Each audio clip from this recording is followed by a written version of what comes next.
Bonjour et bienvenue dans ce nouveau numéro du 15-30. Aujourd'hui, j'ai le plaisir d'accueillir Édouard Roger Vasselin. Édouard Roger Vasselin, bonjour et bienvenue. Bonjour Vanessa. Alors vous êtes le premier joueur à avoir gagné le premier match du premier Open d'Orléans en 2005. Alors je sais que Didier Gérard, le directeur du tournoi, qui aime beaucoup les symboles, aurait aimé que vous puissiez jouer le premier match cette année. Alors je ne vais pas vous demander si vous vous en souvenez parce que j'imagine que 10 ans après c'est compliqué. En revanche, je vais vous demander si vous sentez une certaine pression sur vos épaules 10 ans après. Alors là, pas du tout. C'est vrai qu'il y a 10 ans, c'est passé très vite et j'ai du mal, comme vous disiez, à me souvenir de ce premier match. Mais voilà, maintenant 10 ans après, je reviens avec plaisir ici au tournoi, mais pas de pression particulière. Alors, ça aurait été un clin d'œil effectivement de rejouer le premier match lundi, première journée, mais voilà, je suis bien content d'être encore en course et d'être là aujourd'hui. Vous êtes un fidèle du tournoi, c'est votre 7e participation. Qu'est-ce qui vous plaît ici sur ce Challenger ? Le gros avantage, c'est que c'est proche de la maison. Pour être honnête, en 1 heure de Paris, je peux venir ici, donc c'est très pratique. On n'a pas toujours la chance d'être proche comme ça. Il y a les tournois un peu aux 4 coins du monde, donc quand on peut jouer en France, c'est toujours agréable. Encore plus quand, comme je dis, c'est à 1 heure de la maison. Donc voilà. Après, les tournois en France sont toujours très bien organisés. Ici à Orléans, ça en fait partie. Je pense que c'est l'un des meilleurs challengers au monde, donc c'est avec plaisir que je reviens encore cette année. Et pensez-vous que le Hawkeye puisse contribuer également à cette réussite ? Bien sûr, et c'est vrai que je crois que ça va être le seul challenger au monde à avoir le Hawkeye, donc c'est un plus pour les joueurs. C'est vrai que même quand on arrive sur le circuit, on se demande toujours est-ce qu'on va avoir le Hawkeye. Là il y est sur un challenger, donc ça fait vraiment comme un petit ATP 250, donc c'est très agréable. La salle est belle aussi. Il y a du monde qui vient voir jouer, surtout les Français, donc on est soutenu et c'est top. Alors en 10 ans, avez-vous vu une évolution du tournoi ? C'est difficile puisque je crois qu'il y avait déjà le Hawkeye depuis un petit moment. Je crois que tous les détails sont de plus en plus affinés. Voilà, je crois qu'il n'y a pas grand-chose à redire sur le tournoi. Si je devais dire quelque chose qui pouvait être amélioré, là tout de suite, il n'y a rien qui me vient à l'esprit. Le transport est top, la salle est belle. Le Hawkeye, tout ça, non, honnêtement, c'est parfait. Vous êtes aujourd'hui 161 ATP, vous avez été 35 à votre meilleur classement en février 2014. Quels sont vos objectifs pour cette fin d'année, pour 2016 ? Déjà, de ne pas être blessé, parce que j'ai eu une blessure à la hanche depuis une année. C'est pour ça justement que je suis passé de 35 à 160, donc c'est pas facile à gérer. L'objectif maintenant, c'est de jouer tous les matchs sans douleur. C'est pas toujours le cas, mais si j'arrive à jouer jusqu'à la fin de saison tous mes matchs à 100%, déjà ce sera une petite victoire, donc ce sera agréable. Le week-end dernier, vous avez remporté la finale de double à Metz face à Nicolas Mahut et Pierre Hugerbert, qui sont également des habitués de l'Open d'Orléans. En 2014, vous avez une victoire en double avec Julien Benneteau à Roland-Garros. Et puis, vous avez de nombreux titres en double. Vous êtes numéro 6 en double à votre meilleur classement en novembre dernier. Vous aimez particulièrement les doubles ?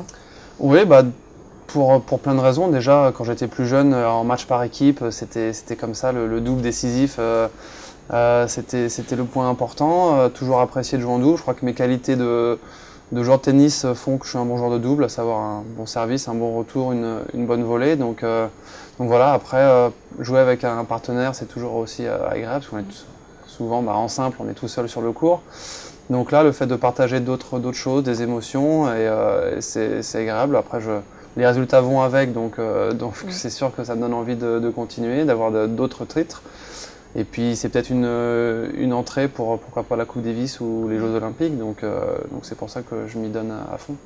Alors souhaitez-vous remettre l'accent sur les simples ou plutôt continuer de privilégier les doubles ? Non, la priorité c'est le simple. Je pense qu'avant tout on est joueur de simple. Donc c'est pour ça que d'ailleurs ici je joue pas le double, je me consacre vraiment au simple. Évidemment que le double, comme je disais, ça reste quelque chose de très important, surtout pour gagner des gros titres, pour éventuellement jouer la Coupe Davis. Ça passe par là, donc voilà, si je sais qu'en double j'aurai pas de problème physiquement puisque c'est quand même beaucoup moins contraignant. Maintenant, non, je me focalise encore sur le simple, essayer de bien finir la saison et puis je continue toujours le double. Je sais que voilà, comme je disais, que je pourrais toujours jouer le double. J'ai encore une longue carrière en double en tout cas devant moi. Quelle a été votre plus belle victoire ? En simple ou en double ?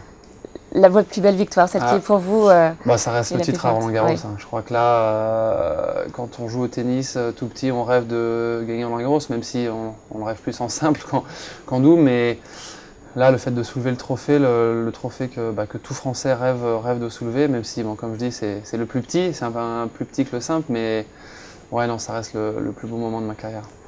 Depuis moins d'1 an, vous êtes le papa d'un petit garçon qui vous suit sur le circuit. Est-ce que ça a changé quelque chose dans votre façon de jouer ou d'appréhender votre carrière? Déjà, j'étais pas un grand nerveux, on va dire, donc là encore moins. C'est vrai que ça me permet de relativiser après une défaite ou quelque chose comme ça. Je sais qu'il y a mon petit garçon qui me fait un sourire après le match, donc voilà, la défaite est vite oubliée. Mais c'est un challenge aussi, parce que c'est pas évident de jongler entre tout le temps que ça prend de s'occuper d'un petit garçon, même si ma femme, heureusement, est là et m'aide beaucoup. Mais le tennis, ça prend vraiment 100% d'énergie dans la tête, surtout. On pense qu'à ça, on se lève, on pense tout de suite à ce qu'on va aller manger pour aller s'entraîner, pour être en forme.